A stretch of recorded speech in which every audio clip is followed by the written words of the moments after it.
Assalamualaikum warahmatullahi wabarakatuh. Waalaikumsalam warahmatullahi wabarakatuh. Niki wonten pertanyaan saking Putra Lali Songo.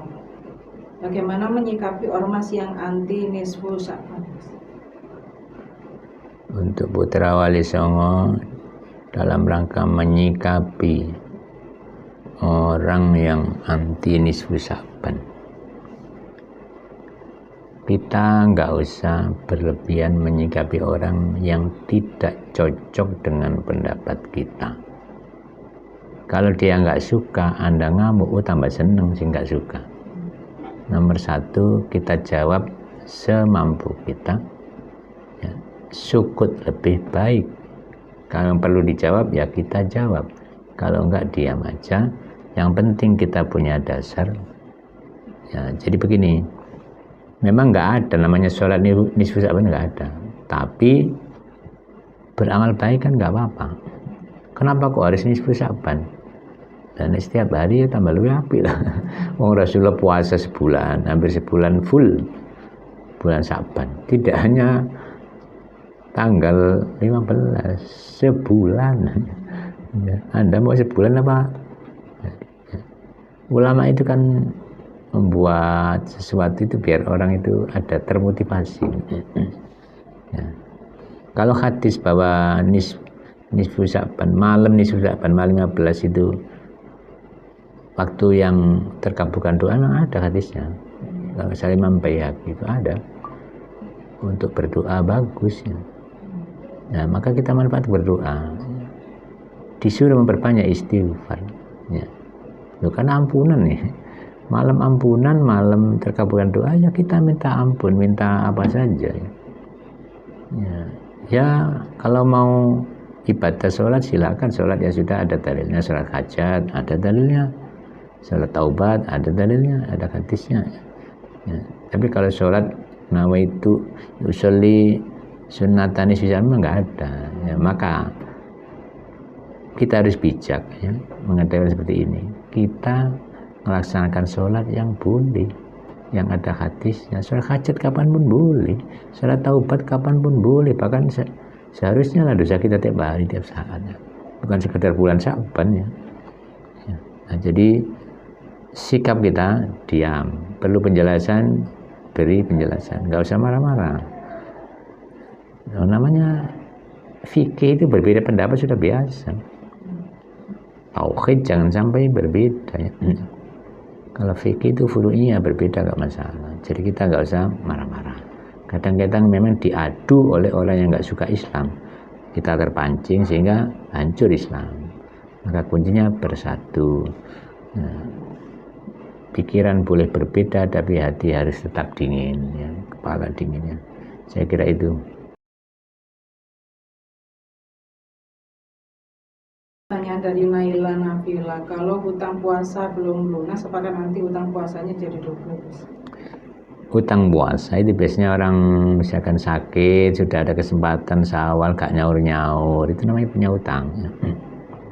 Nah, orang yang punya hutang puasa ya sejumlah puasa yang dia tinggalkan ayyamam ma'dudat ya. Hari-hari tertentu itu nyaurnya ya. Kalau punya hutang 5 ya nyaur 5. Bagaimana kalau sampai Ramadan lagi? Kalau kita ada uzur ya, ada alasan sampai Ramadan lagi belum nyaur ya, berarti kan belum ada kesempatan. Ya nggak apa-apa. Tapi kalau punya kesempatan ya teledor, sampai Ramadan gak nyaur lagi namanya teledor. Nah, ya dosa menurut mazhab Syafi'i, ya, Imam Maliki, mazhab Syafi'i, Imam Ahmad bin Hanbal dosa dan harus nyaur sejumlah hari yang ditentukan, ditambahi bonus hukuman fidyah, yaitu memberikan sedekahwan makanan pokok ya beras mungkin kalau di sini 1 mud per hari. Kalau hutangnya 5 hari maka 5 hari plus 5 mud. 1 mud itu 6 on ya. 6 on beras lah kita kasihkan fakir miskin. Karena kita ini punya kesempatan tapi gak nyawa-nyawa. Teledor. Nah itulah. Kalau mazhab Hanafi nggak usah fidyah-fidyah, nyaur doa cukup. Enak mazhab Hanafi itu. Wis enteng pokoke nyaur ya wis. Sekadek dendo-dendoan. Ya, saya kira itu.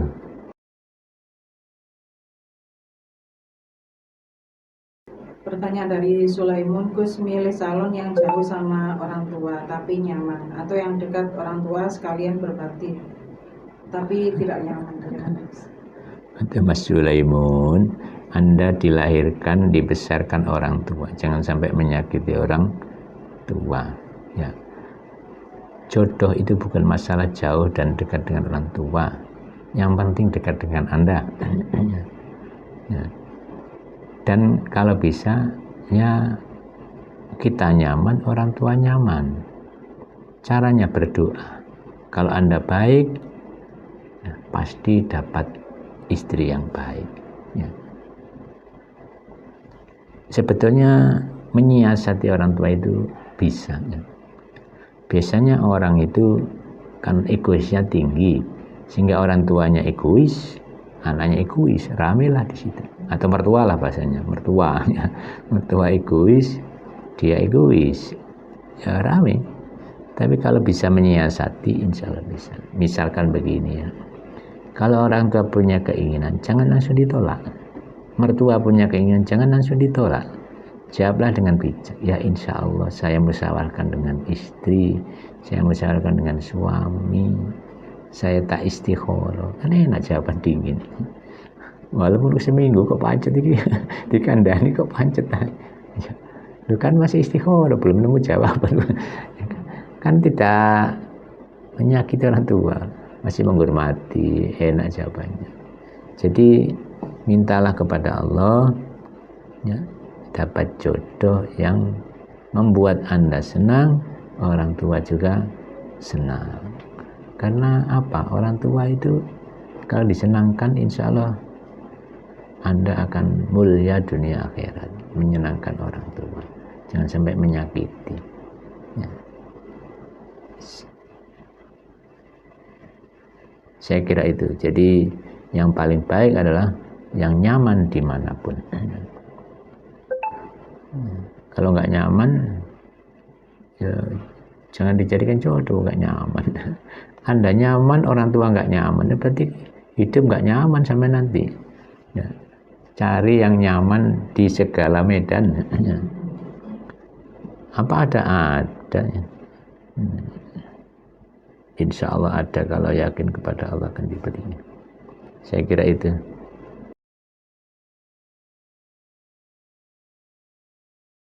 Pertanyaan dari Aisyah, Gus, bolehkah sholat memakai sajadah yang tebal dan empuk supaya lututnya tidak sakit? Bolehkah sholat memakai sajadah yang tebal? Jangankan sajadah, kasur ya boleh. Mentul-mentul itu boleh. Yang penting kan gak jatuh naik. Hanya kalau empuk itu kalau sujud agak ditekan sedikit. Nah itu, maksudnya keningnya itu ya, keningnya. Ya. Nah, kalau kakinya nggak bisa ditekan, sudah menekan dengan bobot Anda yang segitu besar. Ya. Nah, itu nggak apa-apa. Apalagi ada alasan sakit, sajadah pakai tebal ya lebih baik mungkin. Karena terlalu atas ya loro ya. Nggak bisa khusyuk ini namanya menahan sakit. Ya justru mana kira-kira yang Anda nyaman sehingga sakitnya bisa khusyuk, tidak terasa sakit. Ditambah oleh ganjaran ya. Silakan beli sajadah yang empuk, sekarang udah banyak. Sajadah yang isi busa juga ada, sajadah yang tebal juga ada. Sesuaikan dengan anggaran yang Anda punya, budget Anda. Jadi Islam itu mudah, jangan dipersulit ya. Inna hadzal-dina yusrun. Agama ini mudah, agama Islam ini. Wala yusaddad-dinu illa ghalaba. Dan tidak dipersulit agama ini kecuali dia akan kesulitan sendiri, dikalahkan oleh agama itu, maksudnya kesulitan sendiri. Banyak orang yang bersulit diri. Contohnya, sholat nggak boleh di sajadah, ya, nggak boleh di keramik, harus di dalam tanah, harus di atas permukaan tanah, seperti zaman Nabi. Iya, zaman Nabi itu kan masih pasir, ya. Ya maklum, belum ada biaya untuk bangunan yang begitu besar ya. Masih banyak digunakan untuk perang ya. Maka masjid sederhana. Nah sekarang sudah ada kotak amal, masjidnya bagus-bagus. Di tanah kan tambah banyak najis kadang-kadang, kotor, nggak bisa khusyuk. Ya mending di masjid yang bersih, jelas suci, itu lebih baik lah. Ya. Karena apa? Persyaratan sholat itu ya suci, tempat, badan, pakaian, dan tempat dari najis, dari hadas dan dari najis. Maka berarti tempat yang suci itulah yang seharusnya ditempati untuk sholat. Jadi saya kira itu